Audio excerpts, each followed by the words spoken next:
Hi, today's lesson is on measures and time signatures. So I would like to just start by pointing out that last week we learned these lines and spaces are called the staff, and this little swirly thing right here is called the treble clef.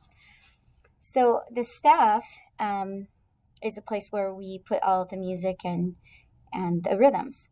But there's these little black lines that go and divide the music, and they're called bar lines. And they're vertical, and they split the measures up into, they split the music up into measures.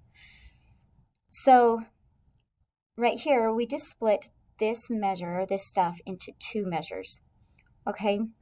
The great thing about measures is they help the students and the musicians keep together. So we have our conductor and we have the students, and they're all in the same place, and they know exactly where to start and when to stop. And these measures help keep track of the beats and help keep track of students so we can start and end together.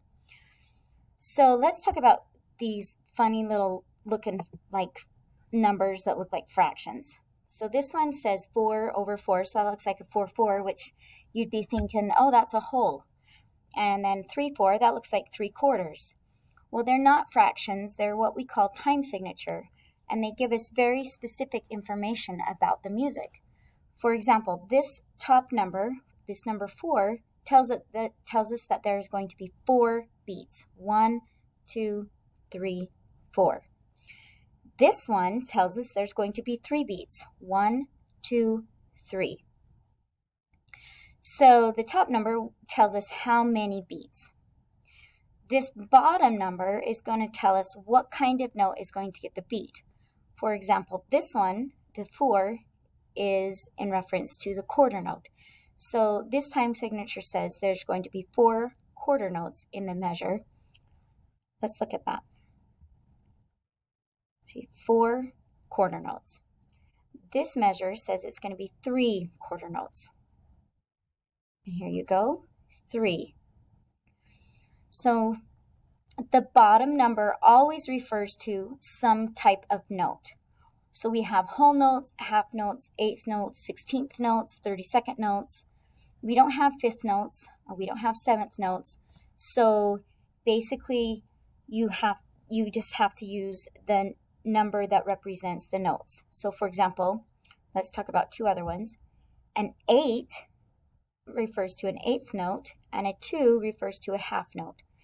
So this measure says there's going to be 6 eighth notes in this measure, and this one says there's going to be 3 half notes. Let's check that out. Okay, so can you see there's 6 eighth notes, and this one, there are 3 half notes.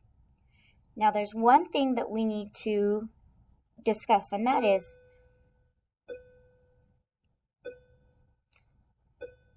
nobody get up and leave. That wasn't your excuse bell, okay? So stay in your seats. We still have bells here. Can you believe that? All right, so now what we're going to do is I want you to think about this. This just basically says there's 6 eighth notes, or the equivalent of 6 eighth notes. And this one says there's 3 half notes, or the equivalent of 3 half notes. So for example, right here on the 3 halves, can you think of what other notes you could put in here in replace of the half notes? So we could have a half note and the second half note, and then we could turn this half note into 2 eighth notes, and then we would have still 3 beats, but we'd have half note, quarter, quarter, and that would equal 3 beats. So this bottom number tells us which one of these notes are equal to 1, and then how many notes we need to create 3 beats. So that is time signatures and measures. In review, the bottom number refers to the type of note, and the top number refers to how many of those notes. And you can put whatever kind of notes in there as long as it equals 6 eighth notes. All right, if you have any questions, give me an email and we can discuss this. Have a good day and good luck on your assignment.